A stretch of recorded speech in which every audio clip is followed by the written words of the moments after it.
আসসালামু আলাইকুম। Welcome back to my channel. আশা করি আপনারা সবাই ভালো আছেন। আলহামদুলিল্লাহ আমরা সবাই ভালো আছি। আমি নিসাকে স্কুল থেকে পিক আপ করে বাড়িতে যাচ্ছি। আজকের ওয়েদারটা এতটা ভালো ছিল না। তারপরও চলে। সো আমি বাড়িতে যেয়ে আপনাদেরকে আজকে একটা দারুণ রেসিপি দেখাবো। So keep on watching until the end. বাড়িতে চলে এসেছি আর এখানে আমি পেঁয়াজ কুচি আর কাঁচামরিচটাকে একটু ভালো করে ভেজে নিয়েছি। হালকা একটু পানি দিয়ে দিয়েছি। পেঁয়াজটাকে আমি ভালো করে মিক্স করে নিচ্ছি পানির সাথে। দিচ্ছি আদা রসুনের পেস্ট, হলুদের গুঁড়ো, মরিচের গুঁড়ো, ধনে জিরে গুঁড়ো আর স্বাদমতো লবণ। মসলাগুলোকে ভালো করে মিক্স করে নিচ্ছি। আজকের এই রেসিপিটা অনেক সিম্পল। এটা একটা ডালের রেসিপি। অনেকদিন পরে এই ডালটা খাওয়া হবে। So I thought that I would share it with you guys. মসলাটা কষিয়ে নিয়েছি আর এখানে মাসকলাইয়ের ডাল নিয়েছি। এটাকে ২ ঘন্টা ভিজিয়ে রাখা হয়েছিল। আজ অনেকদিন পরে এই ডালটা খাবো and I'm really excited even though it takes a while to cook this. So মসলার সাথে ভালো করে মাসকলাইয়ের ডালটা ভেজে নিতে হবে। এই মাসকলাইয়ের ডালটা রান্না করতে একটু সময় বেশি লাগে। And since এই ডালের মধ্যে একটা স্মেল আছে, এটাকে ভালো করে ভেজে নিতে হবে so then the smell won't be there anymore. আমি কিছুক্ষণ পর পর ডালটাকে নেড়ে নিচ্ছি আর দেখুন মসলাটা শুকিয়ে এসেছে আর ডালের কালারটা অনেক সুন্দর চেঞ্জ হয়ে গেছে, অনেক সুন্দর একটা কালার এসেছে। তো এই মাসকালাইটাকে আমি এই আম দিয়ে রান্না করব। এটা কাঁচা আম। দুলাভাই এই আমটা কিনে নিয়ে এসেছে আর আমটা দেখতে অনেক কাঁচা। ডালটা ভালো করে ভাজার পরে আমি এখানে পানি দিয়ে দিচ্ছি। ভালো করে এটাকে মিক্স করে নিতে হবে আর আমি এটাকে কিছুক্ষণ ঢেকে রেখে দিব। সো আমটাকে কাটার পরে এই আমের কালারটা এখনো অরেঞ্জ দেখাচ্ছে। So I thought this might be a sweet mango. কিন্তু এটাকে যখন কেটে আমি একটু ট্রাই করে দেখেছি, it was super soury. এই আমটা দেখতে অরেঞ্জ বাট এটা আসলে অনেক টক। So this was actually perfect for the dal. এই ডালের জন্য এই কাঁচা আমটা অনেক ভালো ছিল।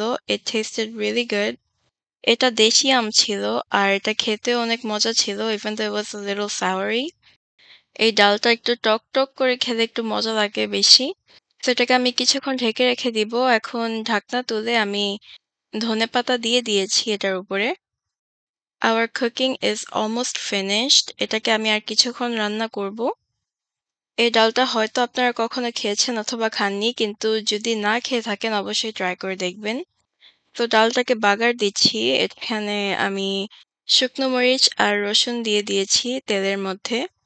এটাকে কিছুক্ষণ ভেজে একটু ব্রাউনিশ করে নিব। And of course we cannot forget জিরা। একটু জিরা দিয়ে দিয়েছি। এটাকে কিছুক্ষণ ভালো করে ভাজবো until I see the color get a little brownish. সুন্দর একটা ব্রাউন কালার আসবে তখন এটাকে আমি তুলে নিব।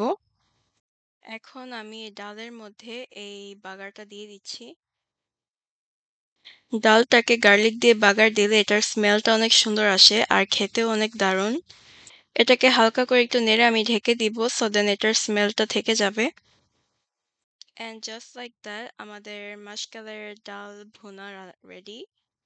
আপনাদেরকে বলে বোঝাতে পারবো না এই ডালটা আসলে খেতে এতটা মজা হয়েছে। বাড়িতে সবাই অনেক পছন্দ করেছে, স্পেশালি the little ones. গরম ভাত দিয়ে এই ডালটা খেতে অনেক মজা লেগেছে। অ্যান্ড এখানে লেফট ওভার ম্যাঙ্গো ছিল আর এটাকে আমি গ্রেট করেছি। And after I did that আমটা গলে গেছে। এখানে হোমমেড কাসুন্দি দিয়েছি আর সাথে একটু salt.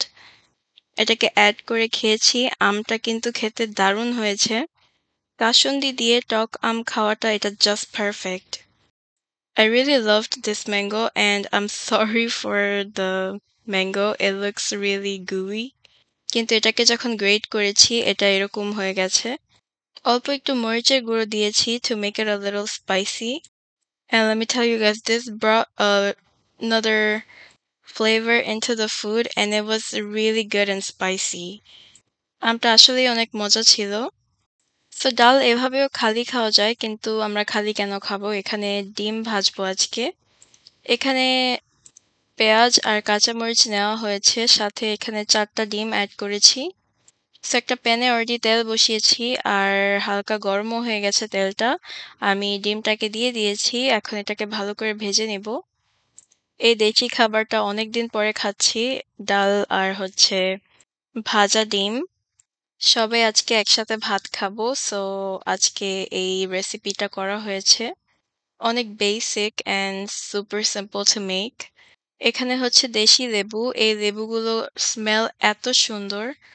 It's really tasty as well. আজ এই লেবুটা দিয়েও আমরা খাবো। সো আজকের খাবারগুলো অনেক সিম্পল ছিল। আশা করি আপনাদের কাছে ভালো লেগেছে। বিকজ উই ডিড অ্যান্ড গরম ভাত দিয়ে লেবু দিয়ে এই ডালটা জোস হয়েছে সাথে ডিম ভাজা। So that's it for today. I hope you guys enjoyed this video. Allah Hafiz. Assalamu alaikum.